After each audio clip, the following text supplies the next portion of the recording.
Bonjour, c'est Hélène de Fougerolles sur Le Mensuel.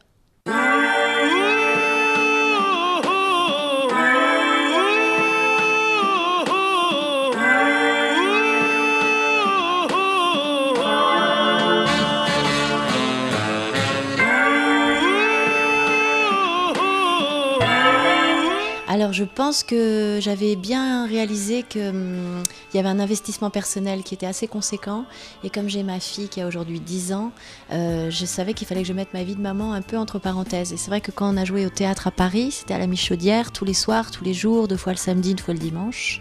J'ai eu ma fille en fait à 3 jours par semaine, ce qui n'était pas beaucoup, mais je le savais et j'avais besoin, le jour où je savais que j'allais accepter d'aller au théâtre, il fallait que ce soit pour un rôle conséquent, une pièce formidable, et j'ai attendu, et voilà, et ça a été Occupe-toi d'Amélie, et ça valait vraiment la peine. Tu t'en vas dans un quart d'heure et voilà de quoi tu t'occupes. Du téléphone. Au lieu de consacrer ces quelques minutes à ta petite Amélie. Rends-moi ce service, pendant que je ne serai pas là, occupe-toi d'Amélie. On a beau se donner de bonnes raisons, tout ça n'excuse pas un homme qui m'a donné un témoignage absolu de confiance, qui m'a dit Occupe-toi d'Amélie. Oui, oh. Je crois qu'il est assez bien temps qu'on les marie. Mais alors je suis Madame Courbois. Oui. Ah, chérie.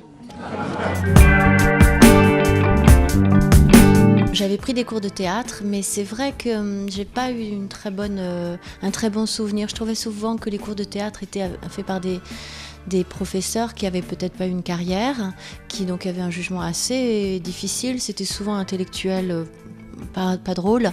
Enfin voilà, j'avais pas un bon souvenir des cours de théâtre. Les personnes qui nous donnent des cours sont des gens qui n'ont pas réussi. C'est horrible à dire, hein. Mais je l'ai beaucoup senti, et encore plus aujourd'hui. Voilà, je me souviens, ils nous donnaient des conseils et ces gens ne savaient pas jouer, quoi. Enfin, en tout cas, n'avaient jamais réussi à être acteurs, donc c'est quand même particulier. Je pense qu'aujourd'hui, si certains veulent être acteurs, tant qu'à prendre des cours, autant que ce soit avec des gens qui ont travaillé dans ce métier. Voilà. Alors je sais pas, et je peux pas comparer, parce que comme j'ai fait que ça, moi j'ai fait que cette pièce pour l'instant, la maturité, je sais pas s'il en fallait. Non, ce qui est amusant, c'est vraiment que quand les gens me disaient je vais jouer au théâtre, j'étais là, mais t'as pas peur, mais quelle horreur, ça doit être, mais tu dois pas dormir avant que ça. Et en fait, c'est vraiment ce que j'ai expliqué parfois, c'est que quand on doit passer des examens et qu'on a travaillé et qu'on est prêt, on a presque envie que ça arrive pour montrer qu'on connaît tout par cœur et qu'on a bien bossé. Et en fait, j'ai pas eu peur du tout, parce que je savais que personne n'allait mourir pendant cette représentation. Au pire, les gens, moi je donne d'ailleurs tout le temps tout ce que je peux. Si les gens aiment, je suis ravie. S'ils aiment pas, je suis désolée, mais je me sens pas coupable, parce que c'est qu'ils n'ont pas aimé le spectacle. Oui, et puis je suis très sincère. C'est-à-dire que ils ont pas aimé, je suis désolée, mais j'ai pas fait les choses à moitié.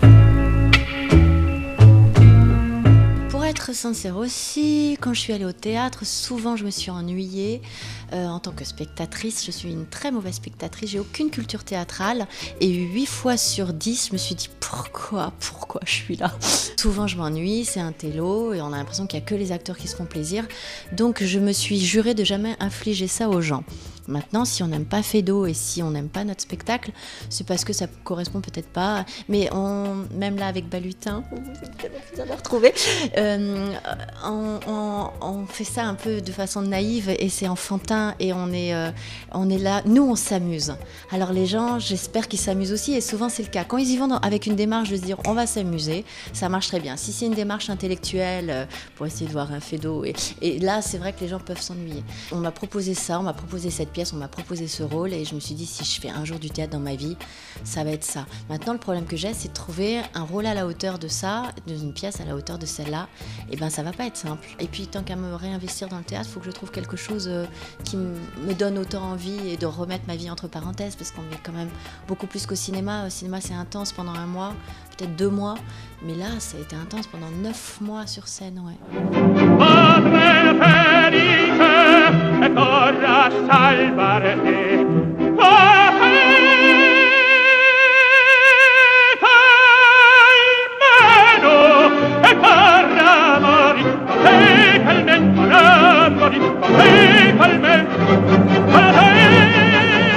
Et moi alors, qu'est-ce que je deviens? Occupe-toi d'Amélie.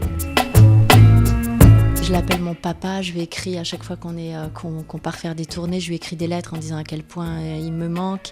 Je pense, en plus, la première scène quand il arrive, je fais oh, papa, enfin tu es là, et là, voilà. Je pense que je me pleurais de bonheur de le revoir. De jouer avec ces gens-là, avec tous ces comédiens, d'avoir une telle troupe et d'avoir un tel plaisir de se retrouver, je crois que ça n'a pas de prix, parce que j'imagine que de se retrouver tous les soirs ou en tournée avec des gens qu'on ne peut pas blairer, ça doit être un cauchemar. Et là, la famille se réunit vraiment avec Balutin ce soir, et c'est vrai que merci, heureusement que ça se passe comme ça. Et lui, c'était notre moteur, parce que il en a dans le capot, comme on dit, et puis on le suivait tous, et il a été, je pense que le succès de cette pièce, et moi, même le prix que j'ai pu avoir, ou le succès, entre guillemets, que j'ai pu avoir, c'est grâce beaucoup, beaucoup à Jacques Balutin qui m'a porté. Il y a plusieurs tableaux, c'est que je joue pas toujours un rôle pendant 2h30, j'en joue 3. Donc il y a Amélie, donc, qui est plutôt rigolote et qui aime la vie et qui s'amuse. Elle doit faire aussi un moment la petite ingénue vierge, un petit peu caricaturale, mais on s'amuse beaucoup avec ça. Et puis elle se réveille avec une petite gueule de bois le lendemain. J'ai apporté aussi une petite... Alors ça vient tout seul, quelquefois ça revient, c'est pas forcément systématique, mais j'ai des moments un peu de gouaille parisienne et que j'ai eu au moment où j'ai fait ce rôle. Je sais pas si c'est sorti tout seul, où je parle un peu comme ça, mais je fais pas forcément exprès, puis quelquefois ça revient, puis ça revient moins. Enfin, ça dépend, mais voilà, elle a cette petite aussi vulgarité, mais que j'aime bien, c'est une cocotte qui se veut grande bourgeoise, mais bon, on voit qu'elle a des origines. Et avec Balu, c'est ça qu'on aime aussi, c'est que c'est un père affreux, c'est-à-dire qu'il fait tout pour que sa fille gagne un maximum d'argent, et elle entretient toute sa famille en étant une pute. Et finalement, Balu, on s'adore, alors que c'est lui qui me met dans cette situation, et c'était magnifique, parce qu'on avait vraiment cet amour. Et regardez ma fille comme elle est belle, et on sait vraiment qu'il veut me vendre à n'importe qui, et moi je suis là, oh papa, merci, c'est tellement gentil de... Plus il jouait dans ce côté, regarde ma fille comme elle est belle, je vous la fais pour pas cher, et moi je dis, oh papa, tu es tellement merveilleux, et on avait vraiment ce truc à jouer ensemble. Enfin, c'est pour ça que je suis très excitée de le retrouver ce soir, parce qu'on s'aime d'amour.